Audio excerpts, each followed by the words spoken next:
La misteriosa epidemia de baile que provocó miles de muertes en la Edad Media y que nadie logra explicar. En 1518, en Estrasburgo, una mujer empezó a bailar y no pudo parar. La siguieron cada vez más personas y la danza se extendió por 2 meses. Intoxicación, maldición o histeria colectiva. Pasaron más de 500 años de los sucesos que serán contados y el enigma aún no fue resuelto. Es que se trata de uno de los episodios más extraños de la Edad Media y por eso vale la pena conocerlo. Era julio, era en verano en el hemisferio norte. Era 1518. Era en ese entonces el Sacro Imperio Romano Germánico, específicamente Estrasburgo, una ciudad que, después de disoluciones y nuevas naciones, quedó ubicada en lo que hoy es el noreste de Francia. Frau Trofea, una de las vecinas de ese rincón de Europa, salió a la calle y empezó a bailar, sin música y sin motivo aparente. Pasaron horas, pasaron 1, 2 y 3 días y Trofea seguía en su baile ensimismado. No podía parar. Al 4.º día, la mujer ya no estaba sola. Eran ella y 34 personas más, según las crónicas y los reportes médicos de la época. La epidemia de baile acababa de empezar.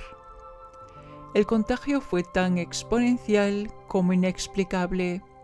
Durante alrededor de 2 meses, hasta septiembre, el baile alcanzó a miles de personas que no podían ni parar ni explicar qué les pasaba.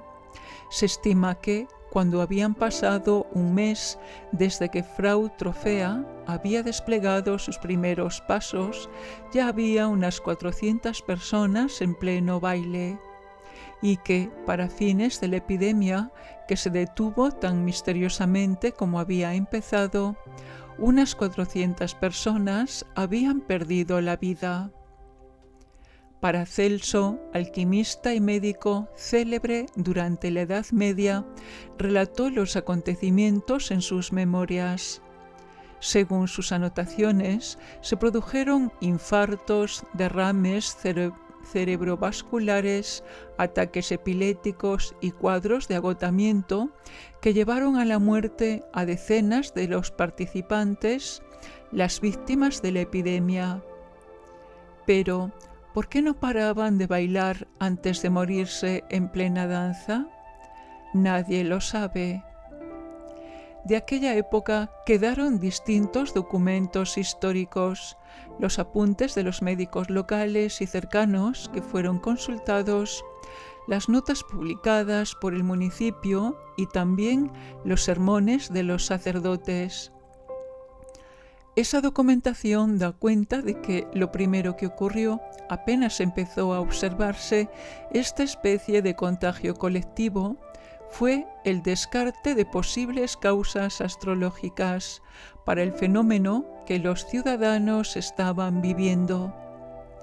En el siglo XVI y en aquel entonces, la pregunta por si los astros estaban teniendo impacto en las acciones de los seres humanos era frecuente y una explicación bastante asidua para aquellos fenómenos a los que los especialistas no lograban encontrarle motivo. Sin embargo, se descartó rápidamente que eso tuviera que ver con la epidemia de baile. Enfermedad de la sangre caliente, decretaron los médicos que observaban el panorama de Estrasburgo. Lo que suponían los especialistas era que ese sobrecalentamiento sanguíneo provocaba la inflamación del cerebro y podía provocar episodios alucinógenos o desencadenar la locura. Pero ante ese diagnóstico se tomó una decisión que no era la habitual. en vez de hacer que quienes presentaban síntomas atravesaran lo que se llamaba una sangría terapéutica, es decir, la extracción de alrededor de 400 mililitros de sangre para descomprimir la circulación, las autoridades municipales decidieron sencillamente dejar que los bailarines siguieran bailando. Pensaron que ese propio ejercicio lograría aflojar la tensión que les estaba provocando la inflamación cerebral y que todo volvería a la normalidad. No solo tomaron esa decisión, sino que incentivaron la continuidad del baile. Contrataron músicos que acompañaran los pasos de los contagiados y asignaron 2 espacios habitualmente usados como mercados municipales a los bailarines. Pero la epidemia crecía, los daños empeoraban, algunos de los bailarines morían y nadie encontraba la causa y entonces tampoco la solución. Los siglos pasaron y la ciencia avanzó, lo que permitió establecer nuevas teorías sobre qué había desencadenado la epidemia de baile de 1518. Una de las teorías fue que se trató de un fenómeno de trance colectivo o histeria colectiva, posiblemente vinculada a las condiciones que atravesaba Estrasburgo en aquellos momentos.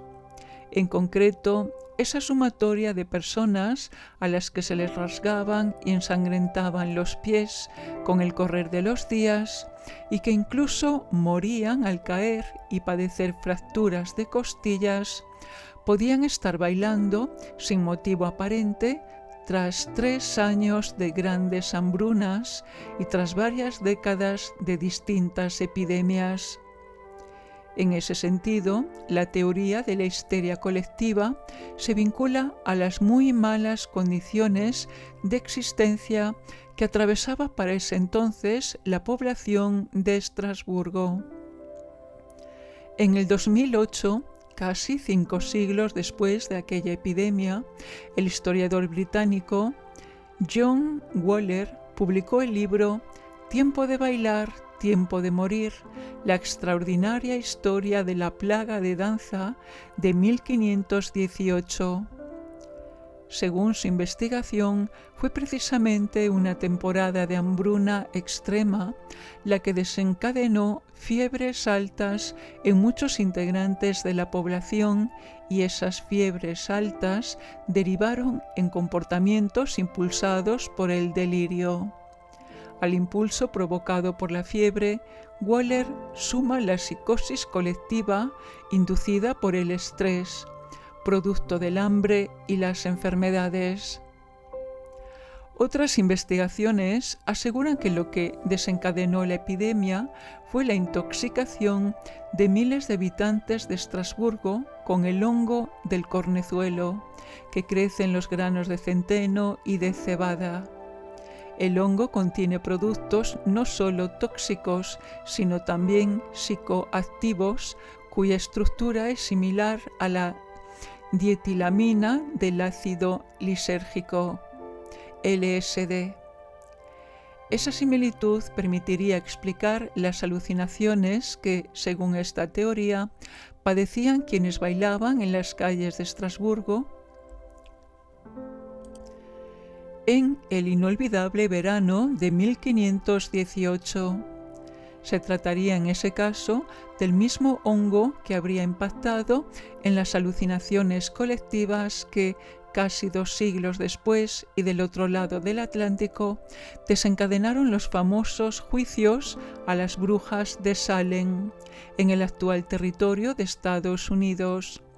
Sin embargo, todo un sector de la comunidad científica rechaza esta teoría porque se trata de una intoxicación que, además de producir alucinaciones, dificulta la circulación sanguínea en las extremidades, lo que impediría sostener el baile.